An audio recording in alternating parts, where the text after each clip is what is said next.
దెబ్బ తగిలితే ఓర్చుకో, తప్పు జరిగితే నేర్చుకో, అప్పు అయితే తీర్చుకో, మాట జారితే సరిదిద్దుకో, మోసపోతే జాగ్రత్తగా నేర్చుకో. ఓర్చుకున్నవాడు ఓడిపోడు, నేర్చుకున్నవాడు ఆగిపోడు, తీర్చుకున్నవాడు ధన్యుడు, సరిదిద్దుకున్నవాడు చెడిపోడు, మోసం చేసినోడు బాగుపడడు.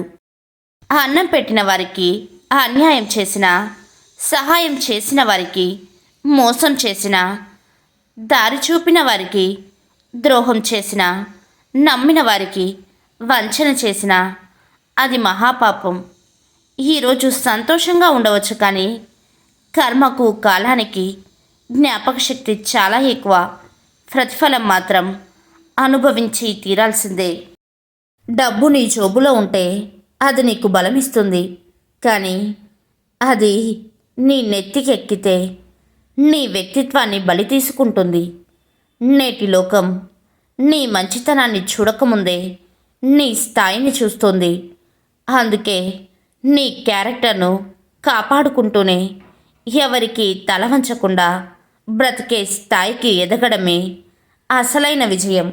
సముద్రంలో వాన కురిస్తే ప్రయోజనం లేదు, పగటిపూట దీపం వెలిగితే ప్రయోజనం లేదు, ధనవంతునికి ఇచ్చే చిరుకానుక వల్ల ప్రయోజనం లేదు, రోగాలు ఉన్న వ్యక్తికి రుచికరమైన భోజనం పెట్టడం వల్ల ప్రయోజనం లేదు.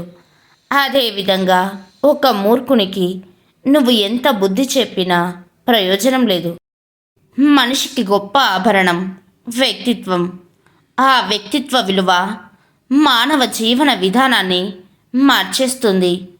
అలాంటి వ్యక్తిత్వాన్ని కోల్పోతే సర్వస్వం కోల్పోయినట్లే. అందుకే ఎన్నడూ ఆ విలువను చేజార్చుకోవద్దు. సమాజంలో రెండు రకాల మనుషులు ఉంటారు. మనం సంపాదిస్తే ఓర్వలేనివారు, మనం ఖాళీగా ఉంటే ఎగతాళి చేసేవారు.